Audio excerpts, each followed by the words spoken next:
ആ മക്കൾക്ക് നീ പേരിടുമ്പോൾ ആ പേര് അല്ലാഹുവിന്റെ ഖുർആനിൽ 114 സൂറത്തുകളിൽ എവിടെയെങ്കിലും ആ പേര് പറഞ്ഞിട്ടുണ്ടോ എന്ന് നോക്കുന്നത് നല്ലതാണ്. അല്ലാഹുവിന്റെ പ്രവാചകൻ സല്ലല്ലാഹു അലൈഹി വസല്ലമ തങ്ങളുടെ പേര് വേണം മക്കൾക്കിടാൻ. അള്ളാന്റെ റസൂലിന്റെ പേരുകൾ 99 പേരുകളുണ്ടല്ലോ.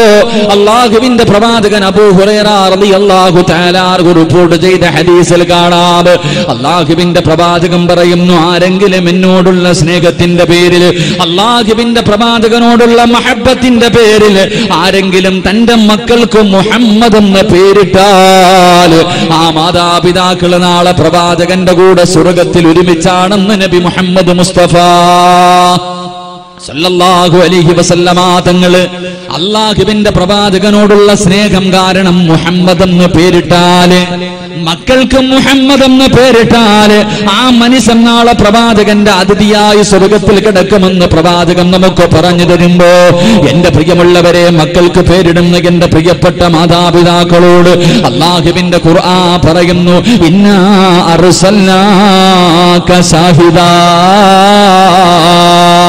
മുഹമ്മദ് ഷാഹിദ് എന്ന പേര് അർത്ഥം പോലും നീ നോക്കണ്ട. ഒരു ഉസ്താദിനോടും അതിന്റെ അർത്ഥം എന്താണെന്ന് നീ ചോദിക്കണ്ട. കാരണം അത് അല്ലാഹുവിന്റെ ഖുർആൻ പറഞ്ഞ പേരാണ്, ലോകത്തിന്റെ നേതാവിന്റെ പേരാണ്. മുഹമ്മദ് ഷാഹിദ് എന്ന പേരുണ്ടല്ലോ, മുഹമ്മദ് നദീർ എന്ന പേരുണ്ടല്ലോ, മുഹമ്മദ് ദാഴി എന്ന പേരുണ്ടല്ലോ, മുബസ്സിർ എന്ന പേരുണ്ടല്ലോ, സിറാജ് എന്ന പേരുണ്ടല്ലോ, മുനീർ എന്ന പേരുണ്ടല്ലോ. ഇതെല്ലാം അല്ലാഹുവിന്റെ ഖുർആൻ പറഞ്ഞ പേരുകളാണ്. ഇതെല്ലാം അസ്റഫുൽ ഖൽഖായ തങ്ങളുടെ പേരുകളാണ്. ഈ പറയുന്ന പേരുകളിൽ ഒരു പേര് കാണാ, മുബസ്സിറൻ വനദീറാ. അല്ലാഹുവിന്റെ പ്രവാചകൻ ഒരു മുന്നറിയിപ്പുകാരനായിരുന്നു, ഒരു ഓർമ്മപ്പെടുത്തലുകാരനായിരുന്നു, ഒരു താക്കീത് നൽകാൻ കടന്നു വന്ന പ്രവാചകനാണെന്ന് എന്റെ പ്രിയമുള്ളവരെ ഖുർആൻ നമുക്ക് പറഞ്ഞു തരുമ്പോൾ, അല്ലാഹുവിന്റെ പരിശുദ്ധമായ ഖുർആൻ നമുക്ക് പറഞ്ഞു തരുന്ന താക്കീതുകൾ 12 താക്കീതുകൾ നമുക്ക് പറഞ്ഞു തരുന്നുണ്ട്. എല്ലാ വയല് കേൾക്കുന്നത് പോലെ ഒരു ചെവിയിലൂടെ കേട്ട് മറു ചെവിയിലൂടെ കളയാനുള്ളതല്ല. ഈ പറയുന്ന താക്കീതുകൾ, ഈ പറയുന്ന മുന്നറിയിപ്പുകളുണ്ടല്ലോ, ഇത് നിസാരമായി തള്ളിക്കളയാനുള്ളതല്ല.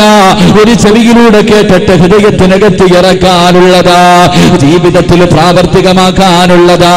അല്ലാതെ സാധാരണ വയല് തള്ളിക്കളയുന്നത് പോലെ, സാധാരണ വയല് വിലയിരുത്തുന്നത് പോലെ വിലയിരുത്തല്ലേ.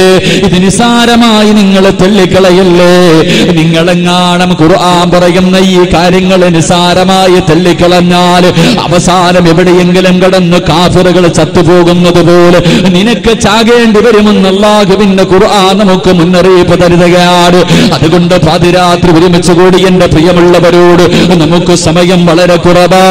ഈ പറയുന്ന 10 മണിക്കിടയിലെല്ലാം പറഞ്ഞിട്ട് 50 കൊല്ലം ജീവിതത്തിൽ ചെയ്തു പോയ സർവ്വ അപരാധങ്ങളും മലിക്കുൽ ജബ്ബാറായ പടച്ചവന്റെ മുന്നിലേക്ക് 2 കൈയും ഉയർത്തി പൊട്ടിക്കരഞ്ഞ് ദുആ ചെയ്ത് 50 കൊല്ലത്തെ പാപം പുറക്കുന്ന സൂറത്ത് ഓതിയിട്ട് നമുക്ക് തൗബ ചെയ്ത് പിരിയാ.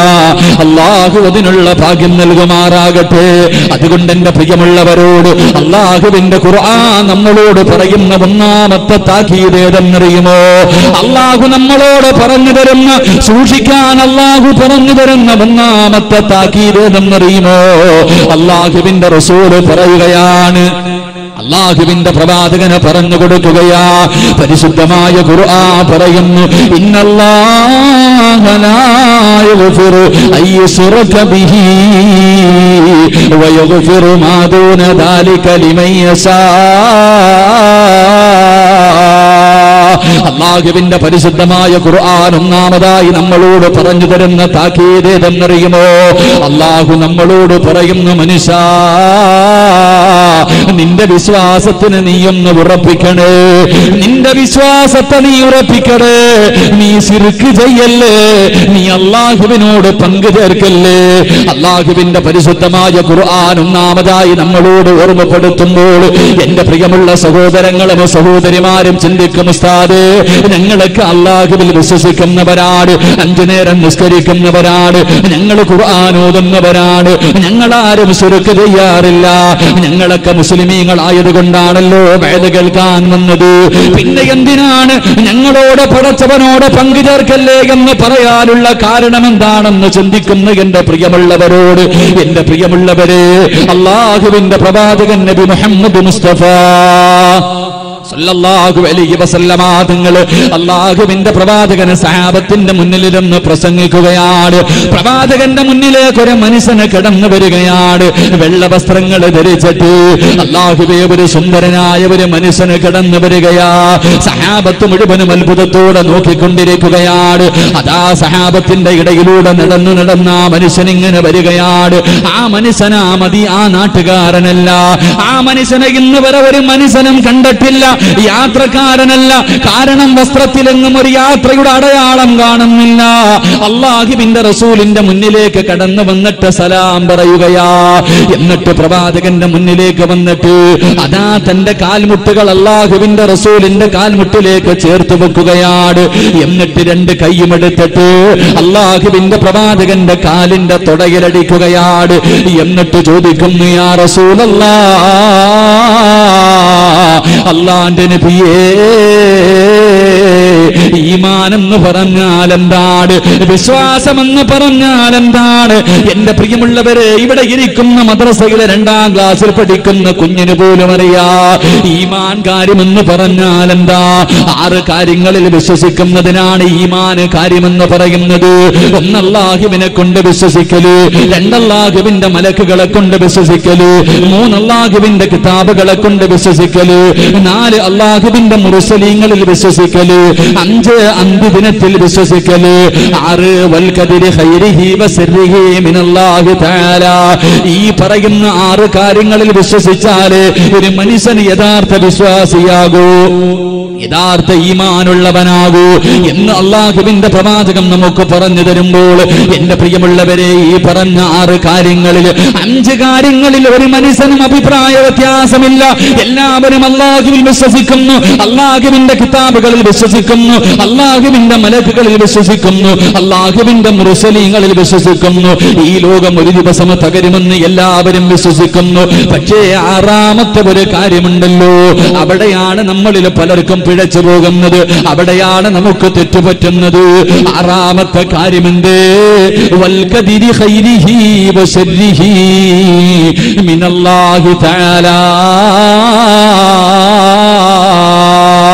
നന്മയും തിന്മയും അല്ലാഹുവിന്റെ ഭാഗത്ത് നിന്നാണ് ഉണ്ടാകുന്നത്. ദുഃഖവും സന്തോഷവും അത് പടച്ചവന്റെ ഭാഗത്ത് നിന്നാണ് ഉണ്ടാകുന്നതെന്ന് ഒരു മനുഷ്യൻ വിശ്വസിച്ചാലേ അവൻ യഥാർത്ഥ വിശ്വാസിയാകൂ എന്ന് പ്രവാചകം പഠിപ്പിച്ചു തരുമ്പോ, എന്റെ പ്രിയമുള്ളവരെ, നമ്മുടെ ജീവിതത്തിലെ ദുഃഖങ്ങളും ദുരിതങ്ങളും വേദനകളും കടങ്ങളും പ്രശ്നങ്ങളും പ്രതിസന്ധികളും ഒന്നിനു പുറകെ ഒന്നൊന്നായി ജീവിതത്തിൽ ദുഃഖങ്ങൾ മാത്രം കടന്നു വരുമ്പോ, ലക്ഷങ്ങളുടെ കച്ചവടമുണ്ടായിരുന്ന സ്ഥാപനമാണ് പെട്ടെന്നങ്ങ് പൂട്ടുകയാണ്. ലക്ഷങ്ങളുടെ കടം വന്നു, മക്കൾക്ക് രോഗം വരുന്നു, വീടിനകത്ത് തമ്മിലടിയാകുന്നു, വീട്ടിലുള്ളവർ പെട്ടെന്ന് മരിച്ചു പോകുന്നു. എന്റെ പ്രിയമുള്ളവരെ, ജീവിതത്തിലെ പ്രയാസങ്ങൾ കടന്നു വരുമ്പോ, ദുഃഖങ്ങൾ കടന്നു വരുമ്പോ നമ്മൾ പറയുന്ന ഒരു മറുപടിയുണ്ട്. ആരോ മന്ത്രവാദം ചെയ്ത് വച്ചിരിക്കുകയാണ്, ആരോ കൂടോത്രം ചെയ്ത് വച്ചിരിക്കുകയാണ്. എന്റെ വീടിന്റെ മൂലയിൽ മുട്ട കുടിച്ചിട്ടത് കൊണ്ടാണ് എന്റെ ജീവിതത്തിൽ ഇത് കടന്നു വരുന്നത്. എന്റെ പ്രിയമുള്ള സഹോദരാ, പിന്നെ അതിന് പ്രതിവിധി ചെയ്യാൻ ഞാനും നിങ്ങളും ഓടുകയാണ്. നമ്മളിൽ പലരും പിന്നെ അതിന് പ്രതിവിധി ചെയ്യാൻ, എന്റെ പ്രിയമുള്ളവരെ, മന്ത്രവാദങ്ങൾ നേടി നടക്കുന്നവരുണ്ടല്ലോ, ജ്യോതിശാലയങ്ങൾ കയറി നേരി നടക്കുന്നവരുണ്ടല്ലോ. എന്റെ പ്രിയമുള്ള സഹോദരങ്ങളോട് സഹോദരിമാരോട്, എന്റെ പ്രിയമുള്ളവരെ, ആരുടെ മുന്നിൽ ഓടി ചെന്നിട്ടും പ്രയോജനമില്ലല്ലോ. എല്ലാം അല്ലാഹു തീരുമാനിച്ചു വെച്ചതാ. പടച്ചവന് പണ്ട് തീരുമാനിച്ചു വെച്ചതാണ്. എന്നാണ് പടച്ചവൻ ഇത് തീരുമാനിച്ചത്? നിന്റെ ഉമ്മയുടെ ഗർഭാശയത്തിൽ കടന്നു 4 മാസം പ്രായമായപ്പോ, ഞാനും നിങ്ങളും ഉമ്മയുടെ ഗർഭാശയത്തിൽ കടന്ന് 4 മാസം പ്രായമായപ്പോ അല്ലാഹു ഒരു മലക്കിനെ പറഞ്ഞു വിടുകയാണ്. ഉമ്മയുടെ ഗർഭാശയത്തിൽ കിടക്കുന്ന സിറാജ് എന്ന എന്റെ മുന്നിലേക്ക് മലക്ക് കടന്നു വന്നിട്ട് എന്റെ തലച്ചോറിൽ എഴുതി വെക്കുന്നു, സിറാജ്, നീ ഇത്ര വയസ്സ് വരെ ഈ ദുനിയാവിൽ ജീവിക്കും, നിന്റെ ഭാര്യ ഇതാണ്, നിനക്ക് ഇത്ര മക്കളുണ്ട്, നിനക്ക് ഇത്ര സമ്പത്ത് കിട്ടും, തീ തിന്നണ്ട ഭക്ഷണം ഇതാണ്. പടച്ചവനെ, എന്നെ കുറിച്ചുള്ള സർവ്വതും മലക്ക് എഴുതി വെക്കുകയാ. അവസാനം എഴുതി വെക്കുന്നു, സിറാജ്, ഇത്രാമത്തെ വയസ്സിൽ ഇന്ന സ്ഥലത്ത് കിടന്നു നീ മരിക്കുമടാ സിറാജ്, നിന്നെ കബറടക്കുന്നത് ഇന്ന സ്ഥലത്താണ്. ആ മരിക്കുന്ന സമയത്ത് നീ മുസ്ലിമായിട്ടാണോ കാഫിറായിട്ടാണോ മരിക്കുന്നത്? എല്ലാം എന്റെ ഉമ്മയുടെ ഗർഭാശയത്തിൽ കിടന്ന് 4 മാസം പ്രായമായപ്പോഴേ ഒരു മലക്ക് വന്നിട്ട് എഴുതി വെച്ചിരിക്കുകയാ. ഇത് മുഴുവനും അനുഭവിക്കാതെ എനിക്ക് രക്ഷപ്പെടാൻ കഴിയുമോ? ഇത് മുഴുവനും അനുഭവിക്കാതെ എനിക്ക് പോകാൻ കഴിയുമോ? അതുകൊണ്ട് എന്റെ പ്രിയമുള്ളവരോട് പറയുകയാണ്, നിന്റെ ജീവിതത്തിൽ ദുഃഖം തരുന്നത്, നിനക്ക് രോഗം തരുന്നത്, നിന്റെ കച്ചവടം നഷ്ടത്തിലാക്കിയത്, നിനക്ക് ലക്ഷങ്ങളുടെ കടം തന്നത്, നിനക്ക് മക്കളെ തരാത്തത്, ഇതെല്ലാം പടച്ചവന്റെ തീരുമാനമാണ്. ആരെങ്കിലും മന്ത്രവാദം ചെയ്തു വെച്ചത് കൊണ്ട് മാത്രമല്ല. എന്റെ പ്രിയമുള്ളവരെ, ഓടി നടക്കുകയാണ്. ഓരോ മനുഷ്യന്റെ മുന്നിൽ പോയിട്ട് പറയും, എന്റെ സമയം ശരിയാണോ, എന്റെ സമയം ശരിയാണോ? എന്റെ പ്രിയമുള്ളവരെ, നിന്റെ സമയം പറയാൻ ഈ ലോകത്താരെ കൊണ്ടാ കഴിയുക? നിന്റെ സമയം പറയാൻ, ഒരു മനുഷ്യന്റെ ഭാവി പറയാൻ എന്റെ പ്രിയമുള്ളവരെ ലോകത്തൊരു മനുഷ്യനെയും കൊണ്ടും കഴിയില്ല. കാരണം അല്ലാഹുവിന്റെ വിശുദ്ധമായ ഖുർആൻ സൂറത്തുൽ ലുഖ്മാനിന്റെ അവസാന ആയത്തെടുത്ത് ഓതി നോക്ക്. അല്ലാഹുവിന്റെ ഖുർആൻ പറയുകയാണ്, 5 കാര്യങ്ങൾ അല്ലാഹുവല്ലാതെ ലോകത്തൊരാൾക്കും പ്രവചിക്കാൻ കഴിയില്ല. 5 കാര്യങ്ങൾ അല്ലാഹുവിനെ അറിയൂ. ഒന്നാമത്തെ കാര്യം ഏതെന്നറിയുമോ? ഇന്നല്ലാഹ ഇൻദഹു ഇൽമുസ്സാ. ഈ ലോകമെന്നാണ് തകരുന്നത്, ലോകം അവസാനിക്കുന്നതെന്നാണ്. വെള്ളിയാഴ്ചയാണെന്നല്ലേ പറയാൻ കഴിയൂ? അതിന്റെ അടയാളം പറയാനല്ലേ എല്ലാവർക്കും കഴിയൂ?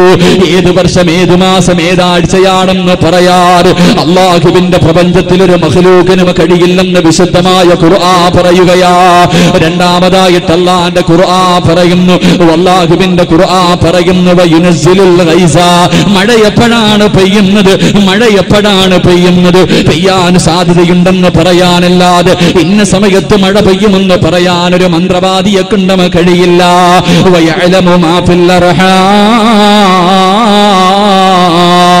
ഉമ്മയുടെ ഗർഭാശയത്തിൽ കിടക്കുന്ന കുഞ്ഞുണ്ടല്ലോ, അതാണാണോ പെണ്ണാണോ, അവന് കൈയുണ്ടോ കാലുണ്ടോ കണ്ണുണ്ടോ കരളുണ്ടോ? എന്റെ പ്രിയമുള്ളവരെ, പറയാൻ പ്രവചിക്കാൻ 3 മാസം കഴിഞ്ഞാലല്ലേ ശാസ്ത്രത്തിന് പറയാൻ കഴിയൂ? 3 മാസം കഴിഞ്ഞാലല്ലേ ശാസ്ത്രത്തിന് പറയാൻ കഴിയൂ? അതാ 3 മാസം മുമ്പ് ഉമ്മയുടെ ഗർഭാശയത്തിൽ കിടക്കുന്ന കുഞ്ഞിനെ കുറിച്ച് പറഞ്ഞു തരാറ് ഈ ലോകത്ത് അല്ലാഹുവിനെ കൊണ്ടല്ലാതെ മറ്റൊരാളെ കൊണ്ടും കഴിയില്ല. അല്ലാഹുവിന്റെ ഖുർആൻ പറയുന്നു, വമാ തദ്രി നഫ്സുൻ മാദാ തക്സിബു ഗദാ.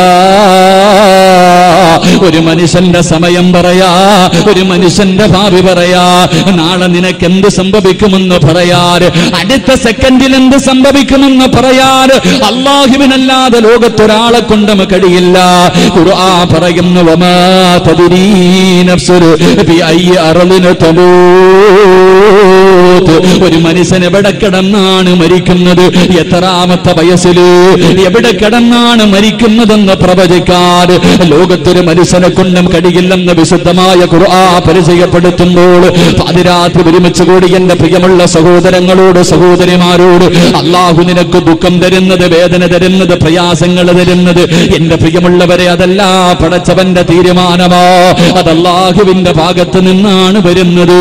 കാരണം അല്ലാഹു പറയുകയാണ്, അല്ലാഹു തന്നെ ചോദിക്കുകയാണ്. അഫഹസല്ലാന്റെ ഖുർആൻ ചോദിക്കുകയാ, ഇന്നാ ഖലഖനൽ ഇൻസാന മിൻ നുത്ഫത്തിൻ അംശാജിൻ നബ്തലീ. അല്ലാഹു ചോദിക്കുന്നു, മനുഷ്യ, നിന്നെ ഞാൻ സൃഷ്ടിച്ചിരിക്കുന്നത് സുഖിക്കാനല്ല. അല്ലാഹു പറയുകയാണ്, നിന്നെ ഞാൻ സൃഷ്ടിച്ചിരിക്കുന്നത് പരീക്ഷിക്കുന്നതിന് വേണ്ടിയാണ്. ഇന്നാ ഖലഖനൽ ഇൻസാന മിൻ നുത്ഫത്തിൻ അംശാജിൻ നബ്തലീ. നിന്നെ ഞാൻ സൃഷ്ടിച്ചിരിക്കുന്നത് പരീക്ഷിക്കുന്നതിന് വേണ്ടിയാ. അല്ലാഹു നമ്മളോട് ചോദിക്കുകയാണ്, അഫഹസിബതും അൻ തദ്ഖുലുൽ ജന്ന. അല്ലാഹു ചോദിക്കുന്നു, സിറാജേ, സ്വർഗം വെറുതെ കിട്ടുമെന്ന് നീ കരുതുന്നുണ്ടോ? അല്ല എന്നോട് ചോദിക്കുകയാണ്, എടാ സ്വർഗം വെറുതെ കിട്ടുമെന്ന് നീ കരുതുന്നുണ്ടോ? അഫഹസിബതും അൻ തദ്ഖുലുൽ ജന്ന ഫലമ്മാ യഅതികും മസലുൽ ലദീന ഖലൗ മിൻ ഖബലികും. നിന്റെ മുൻഗാമികൾ അനുഭവിച്ച ദുഃഖങ്ങളും ദുരിതങ്ങളും വേദനകളും പീഡനങ്ങളും പ്രശ്നങ്ങളും പ്രതിസന്ധികളും പ്രതിബന്ധങ്ങളും അവരനുഭവിച്ചതൊക്കെ അനുഭവിക്കാതെ വെറുതെ സ്വർഗത്തിൽ കിടക്കാമെന്ന് നീ കരുതുന്നുണ്ടോ? അതുകൊണ്ട് എന്റെ പ്രിയമുള്ളവരോട് പറയുകയാണ്, ദുഃഖവും ദുരിതവും വേദനയും പ്രശ്നങ്ങളും ഇല്ലാത്ത ഒരാൾ പോലുമില്ല. ഇതെല്ലാം അല്ല നിനക്ക് തന്നത് നിന്നെ വെറുപ്പുള്ളത് കൊണ്ടല്ല, നിന്നോട് പടച്ചവന് ദേഷ്യമുള്ളത് കൊണ്ടല്ല. അല്ലാഹു നിനക്ക് ദുഃഖവും ദുരിതമൊക്കെ തരുന്നത്, നിന്നെ കണ്ണുനീര് കുടിപ്പിക്കുന്നത്, നിന്റെ മക്കളെ നിന്നെ കൊണ്ട് കബറടപ്പിക്കുന്നത്, നിനക്ക് ലക്ഷങ്ങൾ കടം തരുന്നത്, വിവാഹം കഴിഞ്ഞ് 10 കൊല്ലമായിട്ടും നിനക്കൊരു കുഞ്ഞിനെ തരാത്തത് അള്ളാന് വെറുപ്പുള്ളത് കൊണ്ടല്ല, അള്ളാന് നിന്നെ ഇഷ്ടമില്ലാത്തത് കൊണ്ടല്ല, അള്ളാന് നിന്നോട് സ്നേഹം കൂടിയത് കൊണ്ടാ, അള്ളാന് നിന്നോട് ഇഷ്ടം കൂടിയത് കൊണ്ടാ. കാരണം അല്ലാഹുവിന്റെ റസൂല് പറയുകയാണ്, ഇന്ന അസദ്ദന്നാസി ബലാഗാ അൽ അംബിയാ. അല്ലാഹുവിന്റെ റസൂല് പറയുന്നു, സഹാബാ, ഈ ലോകത്ത് ഏറ്റവും കൂടുതൽ അല്ലാഹു പരീക്ഷിച്ചത് ആരെയെന്നറിയുമോ? അല്ലാഹു ഈ പ്രപഞ്ചത്തിൽ ഏറ്റവും കൂടുതൽ പരീക്ഷിച്ചത് അല്ലാഹുവിന്റെ പ്രവാചകന്മാരെയായിരുന്നു. ആ പ്രവാചകന്മാരിൽ ഏറ്റവും കൂടുതൽ കണ്ണുനീര് കുടിച്ചത്, ഏറ്റവും കൂടുതൽ പട്ടിണി കിടന്നത്, ഏറ്റവും കൂടുതൽ ദുഃഖം അനുഭവിച്ചത് അത് ഈ പ്രപഞ്ചം തന്നെ സൃഷ്ടിക്കാൻ കാരണക്കാരനായ മഹാനായ നബി മുഹമ്മദ് മുസ്തഫ സല്ലല്ലാഹു അലൈഹി വസല്ലമ തങ്ങളായിരുന്നു. അതുകൊണ്ട് എന്റെ പ്രിയമുള്ളവരെ, അല്ലാഹു നിനക്ക് ദുഃഖവും പ്രയാസമൊക്കെ തരുന്നത് നിന്നോട് സ്നേഹം കൂടിയത് കൊണ്ടാണെന്ന് നബി മുഹമ്മദ് മുസ്തഫ സല്ലല്ലാഹു അലൈഹി വസല്ലമ തങ്ങൾ പറയുകയാ. അതുകൊണ്ട് എന്റെ പ്രിയമുള്ളവരോട് നീ പടച്ചവനെ കുറ്റപ്പെടുത്തല്ലേ, നാട്ടുകാരോട് പരാതി പറഞ്ഞുകൊണ്ട് നടക്കല്ലേ. അല്ലാഹുവിന്റെ ഖുർആൻ പറയുകയാണ്, അല്ലാഹു ഇഷ്ടപ്പെട്ട അടിമകൾക്ക് അല്ലാഹു 6 പരീക്ഷണങ്ങൾ കൊടുക്കും. അല്ല ഇഷ്ടപ്പെട്ടവർക്ക് അല്ലാഹു 6 പരീക്ഷണം കൊടുക്കും. എന്റെ പ്രിയമുള്ളവരെ, ഒരു 6 പരീക്ഷണം ഞാൻ നിങ്ങൾക്ക് പറഞ്ഞു തരാ. ഈ പറയുന്ന 6 പരീക്ഷണങ്ങളിൽ ഏതെങ്കിലും ഒരെണ്ണം ഞാനോ നിങ്ങളോ അനുഭവിച്ചിട്ടുണ്ടെങ്കിൽ, നമ്മുടെ ജീവിതത്തിൽ വന്നിട്ടുണ്ടെങ്കിൽ, ഈ സദസ്സിലിരുന്നു കൊണ്ട് സന്തോഷത്തോടെ പറയണം, അൽഹംദുലില്ലാഹ്, അല്ലാഹു എന്നെ ഇഷ്ടപ്പെടുന്നുണ്ടല്ലോ, അല്ലാഹുവിന് ഇഷ്ടമുള്ളത് കൊണ്ടാണല്ലോ പടച്ചവൻ എനിക്ക് ഈ പരീക്ഷണം തന്നത്. അതുകൊണ്ട് അല്ലാഹുവിന്റെ റസൂല് പറയുകയാ, അല്ലാഹു ഇഷ്ടപ്പെട്ട അടിമയ്ക്ക് അല്ലാഹു 6 പരീക്ഷണങ്ങൾ കൊടുക്കുമെന്ന് നബി മുഹമ്മദ് മുസ്തഫ സല്ലല്ലാഹു അലൈഹി വസല്ലം. അല്ലാഹു നമുക്ക് ഈമാൻ നൽകി അനുഗ്രഹിക്കുമാറാകട്ടെ. എന്റെ പ്രിയമുള്ളവരെ, ഞാൻ പറയുന്നത് ചിലപ്പോൾ നിങ്ങളിൽ പലർക്കും ദഹിക്കണമെന്നില്ല. നമ്മുടെ വീട്ടിൽ പെട്ടെന്ന് ലക്ഷങ്ങളുടെ കച്ചവടമുണ്ടായിരുന്ന കട പെട്ടെന്ന് പൂട്ടി, വീട്ടിലുള്ളവർക്ക് രോഗമായി, പ്രയാസങ്ങളായി, ദുഃഖവും ദുരിതവും തമ്മിലടിയായി. ഉടനെ പറയും, അടുത്തവൻ കൗടോത്രം ചെയ്തതാ, ആരോ എനിക്ക് മന്ത്രവാദം ചെയ്തു വെച്ചിരിക്കുക, തകിട് കുഴിച്ചിട്ടത് കൊണ്ടാണ്. എന്റെ പ്രിയമുള്ള സഹോദരങ്ങളെ, മന്ത്രവാദം ഉണ്ടോ ഇല്ലേ അതെന്റെ വിഷയമല്ല, ഞാൻ അതൊന്നും പറയില്ല. എനിക്കത് വിവാദങ്ങളിലൊന്നും ഇഷ്ടപ്പെടുന്നില്ല. കൂടോത്രം ചെയ്താൽ ഏക്കുവോ ഏക്കില്ലേ? ഏക്കും. ആരെങ്കിലും ഒരു മനുഷ്യൻ നശിക്കാൻ വേണ്ടി എന്തെങ്കിലും ചെയ്താൽ ഏക്കും എന്നുള്ളത് ഉറപ്പാ. അത് ചെയ്യാൻ പാടില്ല, വൻപാപത്തിൽ പെട്ടതാണ് മന്ത്രവാദം ചെയ്യൽ. അള്ളാഹു പറഞ്ഞതെന്തേ? അത് ചെയ്യാൻ പാടില്ല, എവനെങ്കിലും ചെയ്ത് അവനുള്ളത് ഞാൻ കൊടുത്തോളാന്ന് അള്ളാഹ് പറഞ്ഞിട്ടുണ്ടല്ലോ. പിന്നെ നമ്മളെന്തിനാ ബേജാറാവണേ? അള്ളാഹു ഈമാൻ നൽകി അനുഗ്രഹിക്കുമാറാകട്ടെ. കൂടോത്രം ചെയ്യുന്നവനുള്ളത് ഞാൻ കൊടുത്തോളാന്ന് അള്ളാഹ് ഏറ്റിട്ടുണ്ട്. നമ്മൾ അനുഭവിക്കാനുള്ളത് നമ്മൾ അനുഭവിക്കണം, അല്ലാതെ ഓടി നടന്നിട്ട് കാര്യമൊന്നുമില്ല ആരുടെ മുന്നിൽ പോയിട്ടും. എന്റെ പ്രിയമുള്ള സഹോദരങ്ങളെ, അള്ളാഹുവിന്റെ റസൂൽ സല്ലല്ലാഹു അലൈഹി വസല്ലമ തങ്ങൾ പറയുന്നു, എന്റെ പ്രിയമുള്ള സഹോദരങ്ങളെ, പിന്നെ മന്ത്രവാദം ചെയ്താൽ അതിന് പ്രതിവിധി ഉണ്ടോ ഇല്ലേ? അതൊക്കെ ഉണ്ട്. ഖുർആനും ദിക്റുകളും അല്ലാതെ വേറെ മരുന്നൊന്നുമില്ല. ഇതൊക്കെ മാറ്റാനുള്ള വഴികളുണ്ടോ എന്ന് വെച്ചാൽ അതിനുണ്ട്. അതിലൊക്കെ നല്ല ആൾക്കാരൊക്കെ ഉണ്ട്. അള്ളാഹു നമുക്ക് ഈമാൻ നൽകി അനുഗ്രഹിക്കുമാറാകട്ടെ. അതുകൊണ്ട് എന്റെ പ്രിയമുള്ള സഹോദരങ്ങളെ, അള്ളാഹു ഇഷ്ടപ്പെട്ടവർക്ക് മാത്രം അള്ളാഹു 6 പരീക്ഷണം കൊടുക്കുമെന്ന് നബിയുനാ റസൂലുള്ളാഹി സല്ലല്ലാഹു. ഈ പറയുന്ന 6 പരീക്ഷണങ്ങളിൽ ഏതെങ്കിലും ഒരെണ്ണം നമ്മുടെ ജീവിതത്തിൽ വന്നിട്ടുണ്ടെങ്കിൽ അള്ളാഹിനെ സ്തുതിക്കണം. അള്ളാഹു ഈമാൻ നൽകി അനുഗ്രഹിക്കുമാറാകട്ടെ. എന്റെ പ്രിയമുള്ള സഹോദരങ്ങളെ, 5 കാര്യം ഓരോ ഇതിന്റെ സമയം ശരിയല്ലെന്നാ പലരും പറയണം. ഈ സമയം പറയാൻ ആരെക്കൊണ്ടാ കഴിയുക? എന്റെ സമയം പറയാൻ ആരെ കൊണ്ടും കഴിയില്ല. അള്ളാഹുവിന്റെ ഖുർആൻ പറഞ്ഞു, വമാ തദ്രി നഫ്സുൻ മാദാ തക്സിബു ഗദാ. അത് നാളെ എന്ത് സംഭവിക്കുന്നു പറയാൻ അള്ളാഹിനെ കഴിയൂ, വേറെ ആർക്കും കഴിയില്ല. പിന്നെ അള്ളാഹു ആർക്കെങ്കിലും ഇപ്പൊ പ്രവാചകന്മാർക്ക് മുഅ്ജിസത്തുകളുണ്ട്, കറാമത്തുകളുണ്ട്, അതൊക്കെ നിഷേധിക്കാൻ പാടില്ല. അതൊക്കെ ഉള്ള കാര്യം, അത് നമ്മുടെ വിഷയമല്ല. എന്റെ പ്രിയമുള്ള സഹോദരങ്ങൾ, അതുകൊണ്ട് 6 പരീക്ഷണങ്ങൾ അള്ളാഹു ഈമാൻ നൽകി അനുഗ്രഹിക്കുമാറാകട്ടെ. അള്ളാഹു ഇഷ്ടപ്പെട്ടവർക്ക് അള്ളാഹു കൊടുക്കുന്ന 6 പരീക്ഷണങ്ങളിൽ ഒന്നാമത്തെ പരീക്ഷണമേതാ?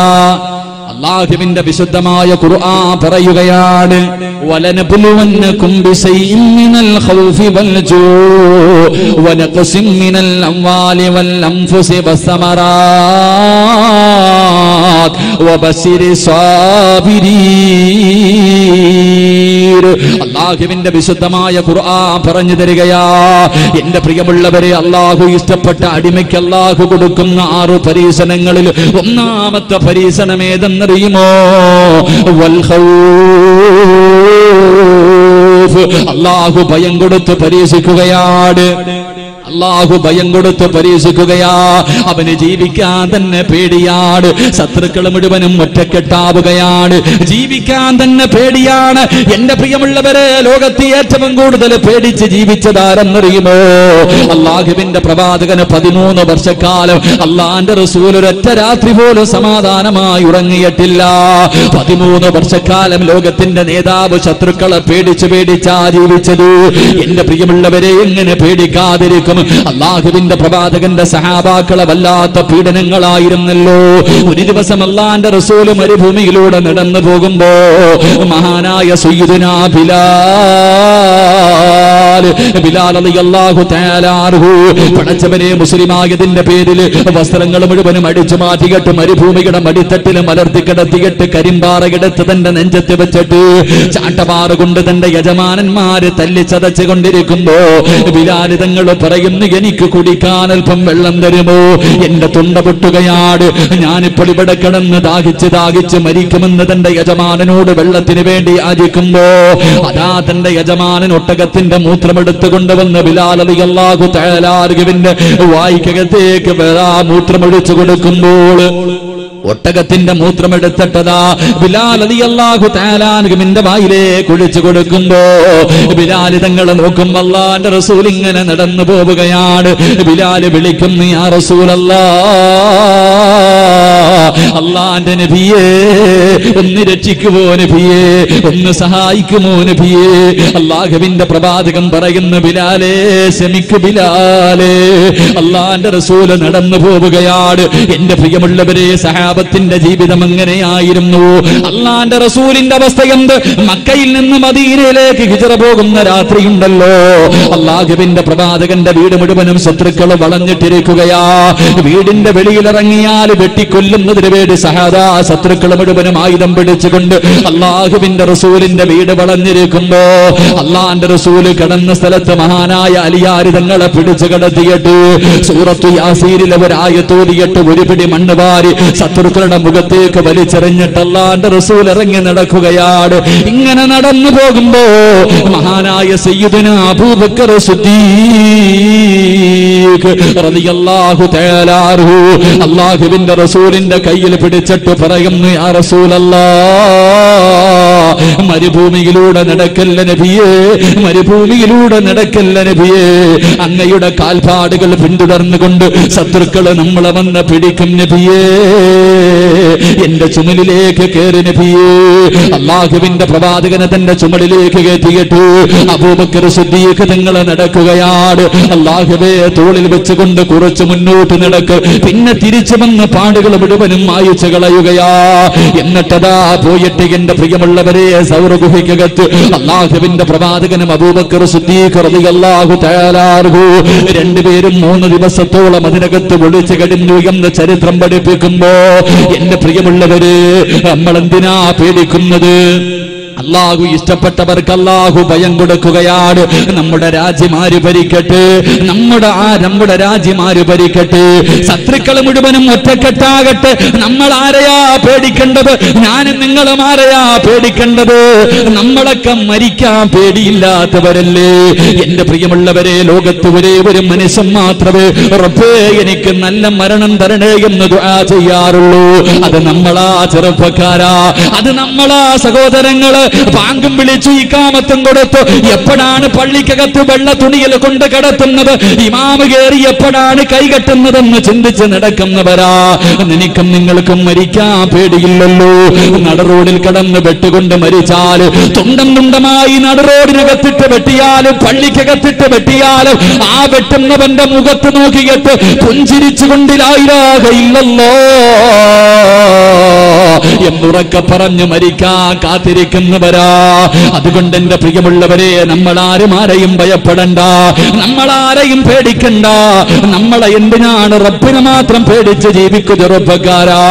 അതുകൊണ്ട് എന്റെ പ്രിയമുള്ളവരോട് പറയുകയാണ്, അള്ളാഹു ഇഷ്ടപ്പെട്ടവർക്കേ അള്ളാഹു പേടി കൊടുക്കൂ. ശത്രുക്കൾ മുഴുവനും ഒറ്റക്കെട്ടാവ്. നിനക്കെതിരെ നാട്ടുകാർ മുഴുവനും തിരിയും, മഹല്ല് മുഴുവനും തിരിയും, കുടുംബക്കാര് മുഴുവനും തിരിയും, ഈ പ്രപഞ്ചം മുഴുവനും നിനക്കെതിരെ തിരിഞ്ഞാലും നീ പേടിക്കണ്ട. അള്ളാഹ് ഇഷ്ടം കൂടിയത് കൊണ്ടാ പടച്ചവൻ നിനക്ക് പേടി തരുന്നത്. അതുകൊണ്ട് എന്റെ പ്രിയമുള്ളവരോട് പറയുകയാ, അള്ളാഹു ഇഷ്ടപ്പെട്ട അടിമയ്ക്ക് അള്ളാഹു കൊടുക്കുന്ന ഒന്നാമത്തെ പരീക്ഷണം ഏതെന്നറിയുമോ? അള്ളാഹു കൊടുക്കുന്ന ഒന്നാമത്തെ പരീക്ഷണം വൽ ഖൗഫ്. അള്ളാഹു ജീവിക്കാൻ അവന് പേടി കൊടുക്കുകയാ. അവന് പേടിച്ച് പേടിച്ച് പേടിച്ച് പേടിച്ച് ഇങ്ങനെ ജീവിക്കുകയാണ്.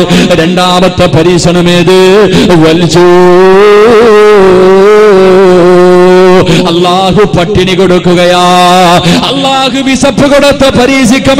എന്റെ പ്രിയമുള്ളവരെ, പട്ടിണി എന്ന് പറഞ്ഞാൽ എന്താ?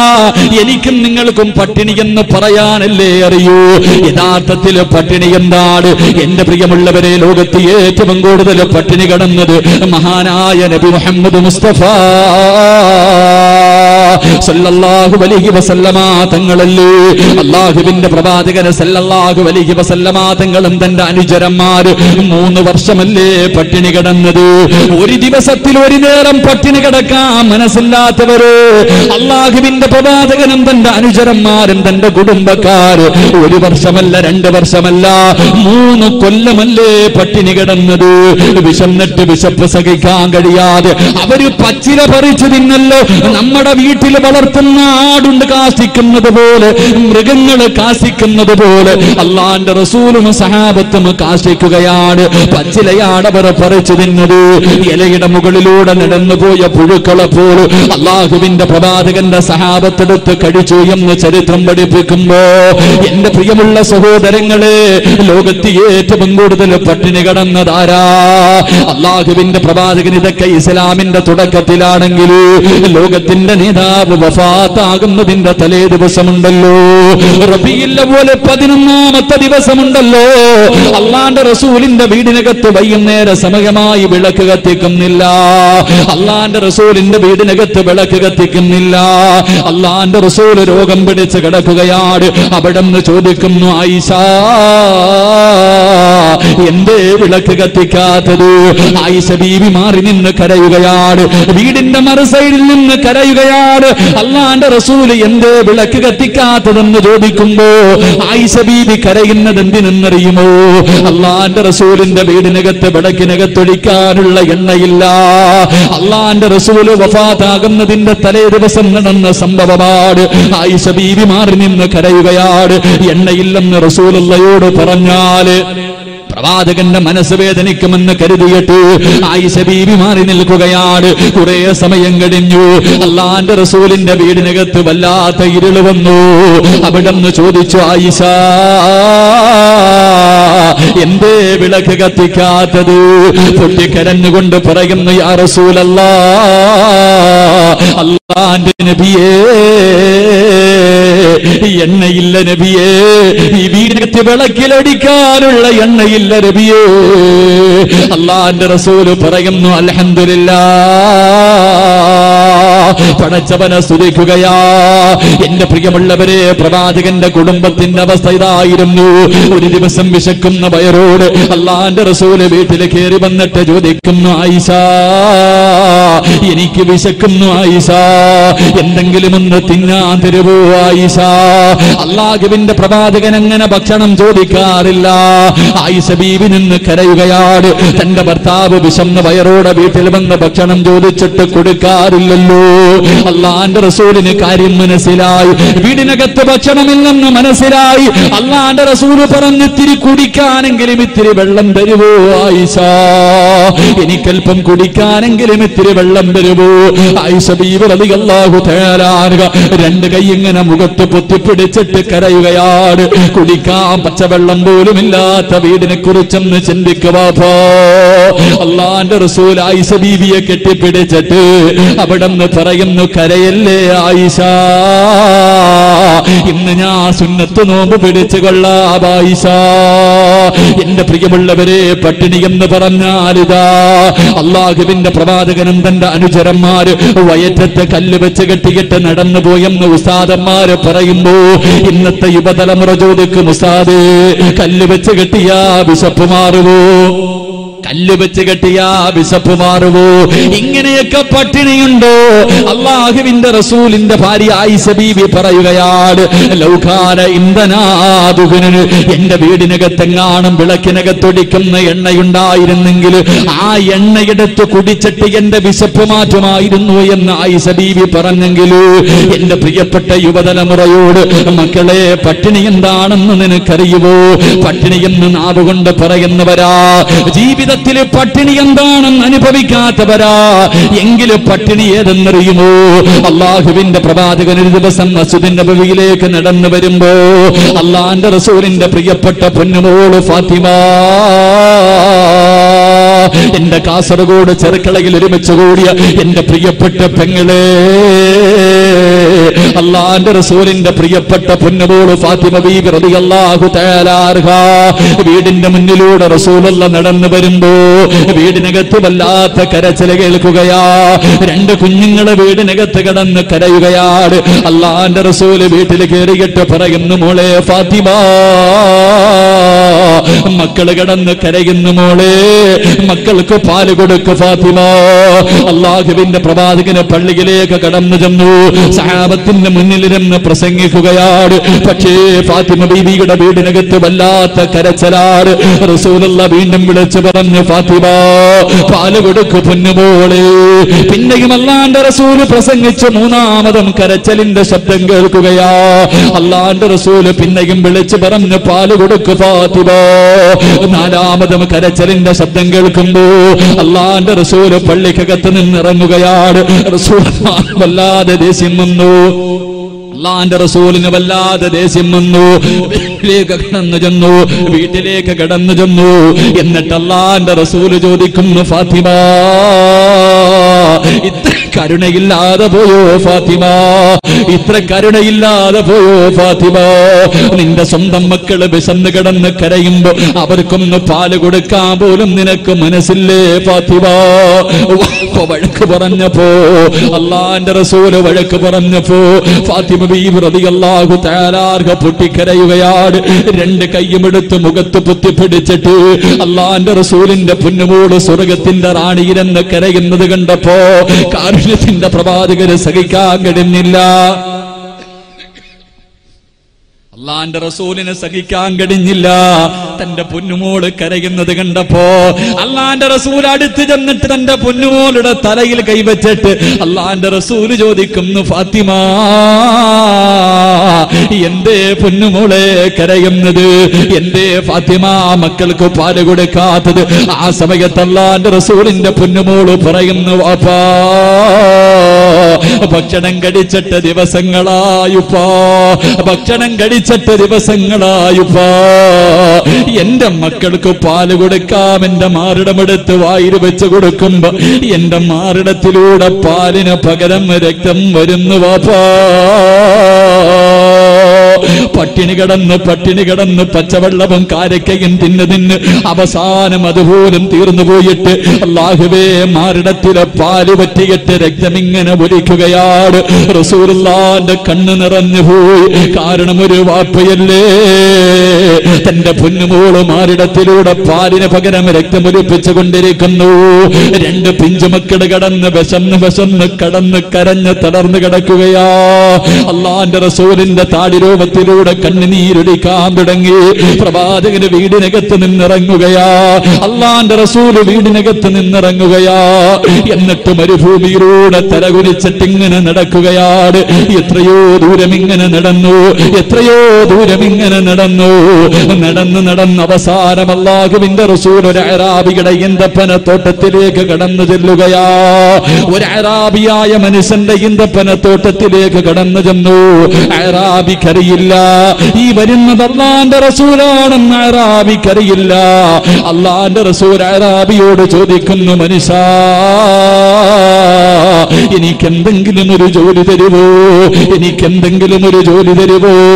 അറാബി പറയുകയാ, ഈ കാണുന്ന ഈന്തപ്പന തോട്ടമുണ്ടല്ലോ, വെള്ളം കോരിയിട്ട് നനച്ചാൽ ഒരു തൊട്ടി വെള്ളത്തിന് പകരം ഞാൻ 3 കാരക്ക കൂലി തരാ. അള്ളാന്റെ റസൂലിന് വല്ലാത്ത സന്തോഷമായി. തൊട്ടിയും കയറുമെടുത്തുകൊണ്ട് കിണറ്റിന്റെ ചുവട്ടിലേക്ക് കടന്നു ചെന്നിട്ട് അള്ളാന്റെ റസൂല് വെള്ളം കോരുകയാ. അള്ളാന്റെ പ്രവാചകന് ഈ പ്രപഞ്ചം തന്നെ സൃഷ്ടിക്കാൻ കാരണക്കാരനായ അഷ്റഫുൽ ഖൽഖ് നബി മുഹമ്മദ് മുസ്തഫ സല്ലല്ലാഹു അലൈഹി വസല്ലമ തങ്ങള് അവിടുന്ന് വെള്ളം കോരുകയാണ്. ഒരു തൊട്ടി വെള്ളം കോരി മരങ്ങളെ നനച്ചു. രണ്ടാമതും വെള്ളം കോരി, മൂന്നാമതും വെള്ളം കോരി. പടച്ചവരെ, 4ാമത് വെള്ളം കോരാ. തൊട്ടിയെടുത്ത് കിണറ്റിലേക്കിടുമ്പോ സുബ്ഹാനല്ലാഹ്, കയറടിഞ്ഞിട്ട് തൊട്ടി കിണറ്റില് വീണുപോയി. അള്ളാന്റെ റസൂലിന്റെ കയ്യിൽ നിന്ന് തൊട്ടി കിണറ്റിലേക്ക് വീണുപോയി. അറാബിക്ക് വല്ലാത്ത ദേഷ്യം വന്നു. അറാബി അള്ളാന്റെ റസൂലിന്റെ മുഖത്തടിക്കുകയാ. ലോകത്തിന്റെ നേതാവിന്റെ മുഖത്തേക്കടിച്ചു. അള്ളാന്റെ റസൂലൊന്നും മിണ്ടിയില്ല. കിണറ്റിനകത്ത് വീണുപോയ തൊട്ടി കിടക്കുകയാ.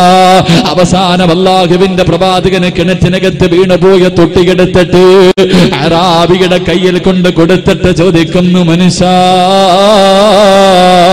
എന്റെ കൂലിയൊന്ന് തരുവോ? 3 തൊട്ടി വെള്ളം ഞാൻ കൂലിയല്ലോ. അറാബി അത്ഭുതത്തോടെ നോക്കുകയാണ്. അള്ളാന്റെ റസൂലൊന്നും ദേഷ്യപ്പെട്ടത് പോലുമില്ല. അള്ളാന്റെ പ്രവാചകനൊന്നും മിണ്ടിയില്ല.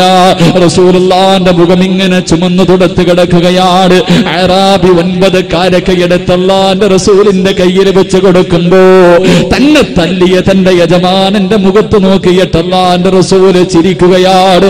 9 കാരക്ക തയ്യന്റെ കയ്യിൽ വെച്ചുകൊണ്ട് റസൂലുള്ള ഓടുകയാ. മരുഭൂമിയിലൂടെ ഓടി തന്റെ വീട്ടിലേക്ക് കടന്നു ചെന്നിട്ട് തളർന്നു കിടക്കുന്ന 2 പിഞ്ചു കുഞ്ഞുങ്ങളെ എടുത്ത് മടിയിൽ വെച്ചിട്ട് അള്ളാന്റെ റസൂല് കാരക്ക പിടിച്ചിട്ട് മക്കളുടെ വായിലേക്ക് വെച്ചു കൊടുക്കുമ്പോ അല്ലാഹുവേ,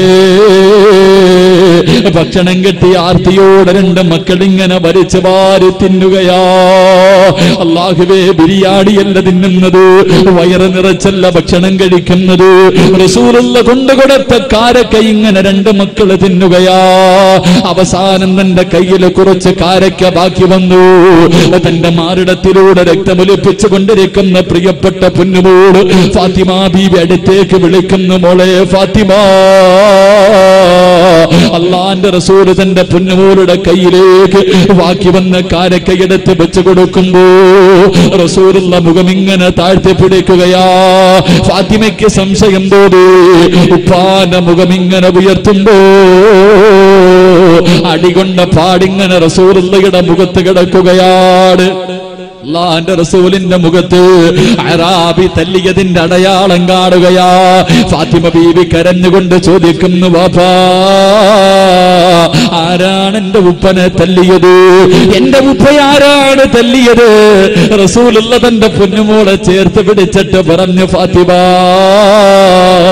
എന്റെ കയ്യിൽ നിന്ന് തൊട്ടി അറിയാതെ കിണറ്റിൽ വീണപ്പോ എന്റെ യജമാനൻ തല്ലിയതാ ഫാത്തിമ. എന്റെ പ്രിയമുള്ള സഹോദരങ്ങളെ, പട്ടിണി എന്ന് പറഞ്ഞാൽ ഇതാ ഇങ്ങനെ ഒരു പട്ടിണി എന്റെയോ നിങ്ങളുടെയോ ജീവിതത്തിൽ അനുഭവിച്ചിട്ടുണ്ടോ? എത്ര ശുക്ർ ചെയ്താലാ മതി വരിക? അതുകൊണ്ട് എന്റെ പ്രിയമുള്ളവരോട് അല്ലാഹുവിന്റെ ഖുർആൻ പറയുന്നു, അല്ലാഹു ഇഷ്ടപ്പെട്ട അടിമയ്ക്ക് അല്ലാഹു കൊടുക്കുന്ന രണ്ടാമത്തെ പരീക്ഷണം വൽജൂ, വിശപ്പ് കൊടുത്ത് പരീക്ഷിക്കുമെന്ന് നബി മുഹമ്മദ് മുസ്തഫ സല്ലല്ലാഹു അലൈഹി വസല്ലം. അല്ലാഹു ഈമാൻ നൽകി അനുഗ്രഹിക്കുമാറാകട്ടെ. അല്ലാഹു ഈമാൻ നൽകി അനുഗ്രഹിക്കുമാറാകട്ടെ. എന്റെ പ്രിയമുള്ള സഹോദരങ്ങളെ, അല്ലാഹു ഇഷ്ടപ്പെട്ട അടിമയ്ക്ക് അല്ലാഹു കൊടുക്കുന്ന മൂന്നാമത്തെ പരീക്ഷണം നിന്റെ മക്കളുടെ മയ്യത്ത് നിന്നെ കൊണ്ട് തന്നെ ഖബറടപ്പിക്കുമെന്ന് നബി മുഹമ്മദ് മുസ്തഫ സല്ലല്ലാഹു. സ്വന്തം മക്കളുടെ മയ്യത്ത് നമ്മളെ കൊണ്ട് തന്നെ അല്ലാഹു ഖബറടപ്പിക്കും. അല്ലാഹു കാക്കുമാറാകട്ടെ, അല്ലാഹു കാക്കുമാറാകട്ടെ. എന്റെ പ്രിയമുള്ള സഹോദരങ്ങളെ, 7 മക്കളുടെ മയ്യത്ത് ഖബറടക്കിയത് മഹാനായ നബി മുഹമ്മദ് മുസ്തഫ സല്ലല്ലാഹു. അല്ലാഹുവിന്റെ പ്രവാചകൻ തന്റെ 7 മക്കളുടെ മയ്യത്ത് ഖബറടക്കിയ വാപ്പയാ. അല്ലാഹുവേ, നമുക്കൊക്കെ ഒരെണ്ണം പോയാൽ പറ്റുമോ? നമ്മുടെ മക്കൾ മരിക്കണ്ട ഒരു രോഗം വന്നാ പറ്റുമോ? അല്ലാഹുവിന്റെ പ്രവാചകൻ സല്ലല്ലാഹു അലൈഹി വസല്ലമ തങ്ങള്, അല്ലാഹുവിന്റെ പ്രവാചകൻ തന്റെ 7 മക്കളുടെ മയ്യത്തല്ലേ ഖബറടക്കിയത്. എന്റെ പ്രിയമുള്ളവരെ, ബദർ യുദ്ധം കഴിഞ്ഞ് വരികയാണ്. 313 സഹാബത്ത് ബദറിന്റെ രണാങ്കണത്തിൽ യുദ്ധം ചെയ്ത് ജയിച്ചിട്ട് എന്റെ പ്രിയമുള്ളവരെ സന്തോഷത്തോടെ പ്രവാചകൻ നടന്നു വരികയാ. അല്ലാഹുവിന്റെ പ്രവാചകൻ സല്ലല്ലാഹു അലൈഹി വസല്ലമ തങ്ങള് ബദറിന്റെ രണാങ്കണത്തിൽ യുദ്ധം കഴിഞ്ഞ് ജയിച്ചിട്ട് പ്രവാചകൻ തന്റെ വീട്ടിലേക്ക് കടന്നു വരുമ്പോ ചിരിക്കുന്ന മുഖത്തോടെ വീട്ടിലേക്ക് കയറി വരുമ്പോ ആയിഷ ബീബി റളിയല്ലാഹു തആല അൻഹ വീടിനകത്ത് നിന്ന് കരയുകയാണ്. അല്ലാഹുവിന്റെ റസൂൽ ചോദിക്കുന്നു, ആയിഷ, എന്തേ ആയിഷ കരയുന്നത്? എന്തേ ആയിഷ കരയുന്നത്? യാ റസൂലല്ലാഹ്, റുഖിയ മോളുടെ മയ്യത്ത് ഖബറടക്കാ കൊണ്ടുപോയി നബിയേ, ജന്നത്തുൽ ബഖീയിലേക്ക് പോകു നബിയേ.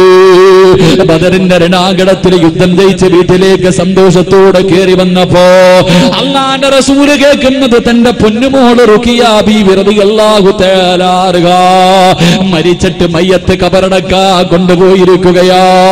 അല്ലാഹുവിന്റെ പ്രവാചകൻ ജന്നത്തുൽ ബഖീയിലേക്ക് ഓടുകയാണ്. റസൂലുള്ളാഹി ഓടി ചെല്ലുമ്പോ സഹാബത്ത് മുഴുവനും ഖബറിനകത്തേക്ക് മണ്ണ് വാരിയിടുകയാ. സഹാബത്ത് മുഴുവനും ഖബറിനകത്തേക്ക് മണ്ണ് വാരിയിടുകയാ. അല്ലാഹുവിന്റെ റസൂലിനെ കണ്ടപ്പോ സഹാബത്ത് മുഴുവനും മാറി നിന്നു. ഉസ്മാന് തങ്ങളെ ചോദിക്കുന്നു, നബിയേ, മോളെ കാണണോ നബിയേ, മോളെ കാണണോ നബിയേ? അല്ലാഹുവിന്റെ റസൂല് 3 പിടി മണ്ണ് വാരിയിട്ട് തന്റെ പൊന്നുമോളുടെ നെഞ്ചത്തേക്ക് വാരിയിടുകയാ. തന്റെ പൊന്നുമോളെ ഒന്ന് കാണാ പോലും കഴിഞ്ഞില്ലല്ലോ. 7 മക്കളുടെ മയ്യത്ത് ഖബറടക്കിയ വാപ്പയാട് നബി മുഹമ്മദ് മുസ്തഫ സല്ലല്ലാഹു അലൈഹി വസല്ലമ തങ്ങളെങ്കിലോ എന്നെ പ്രിയമുള്ളവരെ, നമ്മളെ കൊണ്ട് കഴിയുമോ? നമ്മുടെ മക്കളെങ്ങാനും മരണപ്പെട്ടു പോയാ നമ്മളെ കൊണ്ട് താങ്ങാൻ കഴിയുമോ? എന്റെ പ്രിയമുള്ളവരെ, ഉംറ കഴിഞ്ഞ് തിരിച്ചു വന്നു. കഴിഞ്ഞ തിങ്കളാഴ്ച ദിവസമുണ്ടല്ലോ, അല്ലാഹുവേ, ഞാനൊരു മയ്യത്ത് കണ്ട ചെറുപ്പക്കാരാ, ഞാനൊരു വാപ്പയെയും ഉമ്മയെയും കണ്ട പൊന്നുമോനെ, ഞാൻ പഠിച്ച കടുവാ പള്ളിയുടെ ചാരത്ത് എനിക്കറിയുന്ന ഷാജഹാൻ എന്ന് പറയുന്ന ഒരു പ്രിയപ്പെട്ട ഉസ്താദുണ്ട്. അല്ലാഹുവേ, ആ ഉസ്താദിന്റെ മൂത്തമകൻ മൂവാറ്റുപുഴയില് ബദരിയ എന്ന് പറയുന്ന കോളേജിൽ പഠിച്ചുകൊണ്ടിരിക്കുകയാ. അല്ലാഹുവേ, ഞായറാഴ്ച വൈകിട്ട് പടച്ചവരെ തന്റെ ഒരു കൂട്ടുകാരന്റെ വീട്ടിൽ പോയി അവസാനം വീടിന്റെ ചാരത്തുള്ള ഒരു പുഴയിലേക്ക് കുളിക്കാൻ ഇറങ്ങിയതാ. അല്ലാഹുവേ, ഇർഷാദ് എന്ന് പറയുന്ന 18 വയസ്സുള്ള പൊന്നുപോര് അല്ലാഹുവേ വെള്ളത്തിൽ മുങ്ങി മരിക്കുകയാണ്. പിറ്റേ ദിവസം തിങ്കളാഴ്ച മഗ്രിബിന്റെ സമയമായപ്പോ കടുവാ പള്ളിക്കകത്ത് എന്ത് തിരക്കായിരുന്നെന്നറിയോ? ഇർഷാദ് എന്ന് പറയുന്ന പൊന്നുമകന്റെ മയ്യത്ത് കൊണ്ടുവന്ന് കടുവാ പള്ളിക്കകത്ത് വെച്ചപ്പോ ആയിരക്കണക്കിന് ആലിമീങ്ങളുണ്ടായിരുന്നു, ആഫലീങ്ങളുണ്ടായിരുന്നു. അവസാനം ആ പൊന്നുപോന്റെ മയ്യത്തെടുത്ത് വെച്ചിട്ട് മയ്യത്ത് നമസ്കാരത്തിന് കയറി നിന്നിട്ട് അവന്റെ പ്രിയപ്പെട്ട വാപ്പ ഒരു പ്രസംഗം നടത്തി. സ്വന്തം മകന്റെ മയ്യത്ത് മുന്നിൽ വെച്ചിട്ട് എന്റെ പ്രിയമുള്ളവരെ, ഈമാനുള്ളവർക്കല്ലാതെ അത് പറയാൻ കഴിയില്ല. തന്റെ പൊന്നുമോന്റെ മയ്യത്ത് മുന്നിൽ വെച്ചിട്ട് ആ പ്രിയപ്പെട്ട ഉസ്താദ് പറയുന്നു 18 കൊല്ലം അല്ലാഹു എനിക്കൊരു ഭാഗ്യം തന്നു, എനിക്കും എന്റെ ഭാര്യയ്ക്കും അല്ലാഹു 18 കൊല്ലം ഒരു ഭാഗ്യം തന്നു. ഒരു ഷഹീദിനെ വളർത്താൻ അല്ലാഹു എനിക്ക് ആയുസ് തന്നു. എന്റെ പൊന്നുമോന് 2 ഷഹീദിന്റെ കൂലിയാണല്ലോ, എന്റെ പൊന്നുമോന് 2 ഷഹീദിന്റെ കൂലിയാണല്ലോ. ഒന്നാമത്തെ ഭാഗ്യമെന്ത്? ഇൽമു പഠിക്കാൻ പോയ വഴിയിലാ എന്റെ പൊന്നുമോന് മരിച്ചുപോയത്. ഇൽമു പഠിക്കാൻ പോകുന്ന വഴിയിലൊരു മനുഷ്യൻ മരണപ്പെട്ടാൽ അവന് ഷഹീദിന്റെ കൂലിയാണെന്ന് നബി മുഹമ്മദ് മുസ്തഫ. അല്ലാഹു അവന് ഷഹീദാകാ ഭാഗ്യം കൊടുത്തല്ലോ. രണ്ടാമത്തെ ഭാഗ്യമെന്ത്? എന്റെ പൊന്നുമോന് വെള്ളത്തിൽ മുങ്ങിയാണല്ലോ മരിച്ചുപോയത്. എന്റെ പൊന്നുമോന് വെള്ളത്തിൽ മുങ്ങിയാണല്ലോ മരിച്ചുപോയത്. വെള്ളത്തിൽ മുങ്ങി മരിച്ച അത് ഷഹീദിന്റെ കൂലി കിട്ടുന്ന മരണമാണല്ലോ. എന്റെ പ്രിയമുള്ളവരെ, വാപ്പ തന്റെ പൊന്നുമോന്റെ മയ്യത്ത് വെച്ചിട്ട് പ്രസംഗിക്കുകയാ. ആ പൊന്നുമോന്റെ ഉമ്മ അവനെ യാത്രയാക്കിയത് എങ്ങനെയെന്നറിയുവോ? ആ പ്രിയപ്പെട്ട പൊന്നുമോന് 9.5 മാസക്കാലം വയറ്റിൽ ചുമന്നുകൊണ്ട് നടന്ന് മരണവേദനയുടെ വേദനയും നൊന്ത് പ്രസവിച്ച തന്റെ പ്രിയപ്പെട്ട ഉമ്മ എങ്ങനെയാ യാത്രയാക്കിയതെന്നറിയുവോ? എന്റെ പ്രിയമുള്ള പെങ്ങളെ, ഉമ്മയെന്ന് പറഞ്ഞാൽ ഇങ്ങനെയാകണം മോളെ. ഉമ്മയെന്ന് പറഞ്ഞാൽ ഇങ്ങനെയാകണം. എല്ലാ തിങ്കളാഴ്ചയും വ്യാഴാഴ്ചയും മുടങ്ങാതെ നോമ്പ് പിടിക്കുന്ന ഉമ്മയാണ്. അല്ലാഹുവേ പടച്ചവരെ, ഞായറാഴ്ച വൈകിട്ട് തന്റെ പൊന്നുമോ മരിച്ചു.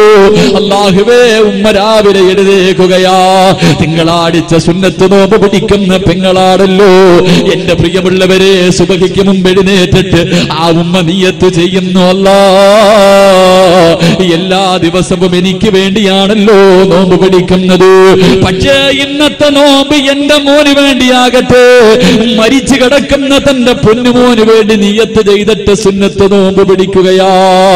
അല്ലാഹുവേ, മഗ്രിബിന്റെ ബാങ്ക് വിളിക്കുമ്പോ തന്റെ പൊന്നുമോന്റെ മയ്യത്ത് കബറിലേക്ക് ഇറക്കി വെക്കുമ്പോ പടച്ചവരെ, സ്വന്തം മകന് വേണ്ടി പിടിച്ച നോമ്പും മുറിക്കുകയാ. സ്വന്തം മകനെ കബറിലേക്ക് വിടുമ്പോ നോമ്പ് പിടിച്ചിട്ട് യാത്രയാക്കിയ പ്രിയപ്പെട്ട ഉമ്മ. അതുകൊണ്ട് എന്റെ പ്രിയമുള്ളവരെ, താങ്ങാ കഴിയുമോ? അല്ലാഹുവേ, ആ കുടുംബത്തിന് നീ സമ നൽകണേ അല്ലാ. എന്റെ പ്രിയമുള്ളവരെ, നൗസാദ് ബാക്കവി ഉസ്താദ് തന്റെ പ്രിയപ്പെട്ട പൊന്നുമോന് മരണപ്പെട്ടല്ലോ. അല്ലാഹുവേ പടച്ചവരെ, മയ്യത്ത് കുളിപ്പിക്കുന്ന സമയത്ത് അവസാനം തന്റെ പൊന്നുമോന്റെ മയ്യത്ത് കുളിപ്പിച്ചു. അവിടെ ഞാനുണ്ടായിരുന്നു. പടച്ചവരെ, മയ്യത്ത് കുളിപ്പിച്ച് കഴിഞ്ഞപ്പോ തന്റെ പൊന്നുമോനെ ഒന്ന് കാണാ പ്രിയപ്പെട്ട ഉമ്മാനെ കൊണ്ടുവന്നു, സ്വന്തം കുഞ്ഞുങ്ങളെ കൊണ്ടുവന്നു. എന്നിട്ട് ഉസ്താദ് പറയുന്നു, മോനെ കാക്ക സ്വർഗത്തിലേക്ക് പോകുകയാണ്. മോനെ കാക്ക സ്വർഗത്തിലാ. ഇനി ഇക്കാനെ കുറിച്ച് ചോദിക്കല്ലേ, ഇക്ക സ്വർഗത്തിലാ. എന്റെ പ്രിയമുള്ളവരെ, ഇതുപോലെ പറയണമെങ്കിൽ ഈമാനുള്ളവർക്കല്ലാതെ കഴിയില്ല. അതുകൊണ്ട് എന്റെ പ്രിയമുള്ളവരോട് അല്ലാഹുവിന്റെ ഖുർആൻ പറയുകയാണ്, അല്ലാഹ് ഇഷ്ടപ്പെട്ട അടിമയ്ക്ക് അല്ലാഹു കൊടുക്കുന്ന 3ാമത്തെ പരീക്ഷണമേതെന്നറിയുമോ? ആ മനുഷ്യനെ കൊണ്ട് സ്വന്തം മക്കളുടെ മയ്യത്ത് കബറടപ്പിക്കുമെന്ന് നബി മുഹമ്മദ് മുസ്തഫ. പടച്ചറപ്പേ, അങ്ങനെ ഒരു പരീക്ഷണം ഞങ്ങൾക്ക് തരല്ലേ അല്ലാ. രാവിലെ കവളിലും മതന്ന് ചിരിക്കുന്ന മുഖത്തോട് ഞങ്ങളുടെ വീട്ടിൽ നിന്ന് ഇറങ്ങിപ്പോകുന്ന ഞങ്ങളുടെ മക്കളെ കാക്കടേ അല്ലാ. വെട്ടിക്കീറി ഞങ്ങളുടെ മുന്നിൽ കൊണ്ടുവന്ന് വെക്കല്ലുറപ്പേ. പടച്ചവരെ, ഞങ്ങള് ജീവിച്ചിരിക്കുമ്പോ ഞങ്ങളുടെ മക്കളുടെ മയ്യത്ത് കുളിപ്പിക്കേണ്ട അവസ്ഥ ഞങ്ങൾക്ക് തരല്ലേ അല്ലാ. ഞങ്ങളുടെ നെഞ്ചത്ത് കിടന്നുറങ്ങിയ മക്കളുടെ നെഞ്ചിന്റെ മുകളിൽ പിടിമണ്ണ് വാരിയിടേണ്ട ഗതികേട് ഞങ്ങൾക്ക് തരല്ലേ റബ്ബേ. ഈ സദസ് അതിനൊരു സബബാക്കണേ അല്ലാ. അല്ലാഹു നമുക്ക് ഈമാൻ നൽകി നിഗ്രഹിക്കുമാറാകട്ടെ. അല്ലാഹു ഇഷ്ടപ്പെട്ട അടിമയ്ക്ക് അല്ലാഹു കൊടുക്കുന്ന 3ാമത്തെ പരീക്ഷണം. മക്കള് മരിച്ചവരൊക്കെ ഉണ്ടാകാം, മക്കള് മരിച്ചവരൊക്കെ ഉണ്ടാകാം. പറ ഉപ്പ, അൽഹംദുലില്ലാ, അല്ലാഹ് നിനക്ക് ഭാഗ്യം തന്നില്ലേ. നാളെ സ്വർഗത്തിന്റെ കവാടത്തിൽ നിന്റെ മക്കള് നിന്നെ കാത്തിരിക്കുക, കൊണ്ടുപോകാൻ. അല്ലാഹു നമുക്ക് ഈമാൻ നൽകി നിഗ്രഹിക്കുമാറാകട്ടെ. അല്ലാഹു നമുക്ക് ഈമാൻ നൽകി നിഗ്രഹിക്കുമാറാകട്ടെ. അല്ലാഹു ഇഷ്ടപ്പെട്ട അടിമയ്ക്ക് അല്ലാഹു കൊടുക്കുന്ന 4ാമത്തെ പരീക്ഷണം. സമയമുണ്ടോ? നിർത്താറായ? പിരിവൊന്നും ഇല്ലല്ലോ. ചെറുക്കളയുടെ ഏറ്റവും വലിയ പ്രത്യേകത പിരിവില്ല, ബക്കറ്റ് പിരിവില്ലല്ലോ. അൽഹംദുലില്ലാ. അല്ലാഹു ഈമാൻ നിലനിർത്തി തരുമാറാകട്ടെ. എല്ലാവരും വയത് പൈസയ്ക്ക് വേണ്ടിയൊക്കെയാണ് വയത്. ഇവിടെ അതില്ല. ഇവിടെ പൈസയില്ല, ബക്കറ്റ് കളക്ഷനും പോലില്ല, പോക്കറ്റ് സേഫ്റ്റിയാണ്. അള്ളാഹു നിലനിർത്തി തരുമാറാകട്ടെ. അള്ളാഹു എല്ലാവിധ ഖൈറു ബറക്കത്തും നമുക്കൊക്കെ ചൊരിഞ്ഞു തരുമാറാകട്ടെ. എന്റെ പ്രിയമുള്ള സഹോദരങ്ങളെ, 4ാമത്തെ പരീക്ഷണം.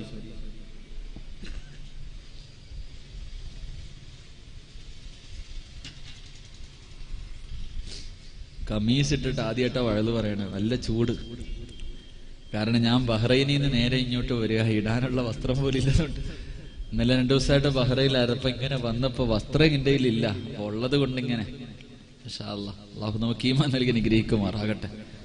അള്ളാഹു ഈമാൻ നൽകി അനുഗ്രഹിക്കുമാറാകട്ടെ. അള്ളാഹു ഈമാൻ നൽകി അനുഗ്രഹിക്കുമാറാകട്ടെ. എന്റെ പ്രിയമുള്ള സഹോദരങ്ങളെ, 4ാമത്തെ പരീക്ഷണം. അള്ളാഹു ഇഷ്ടപ്പെട്ടവർക്ക് അള്ളാഹു കൊടുക്കുന്ന 4ാമത്തെ പരീക്ഷണം.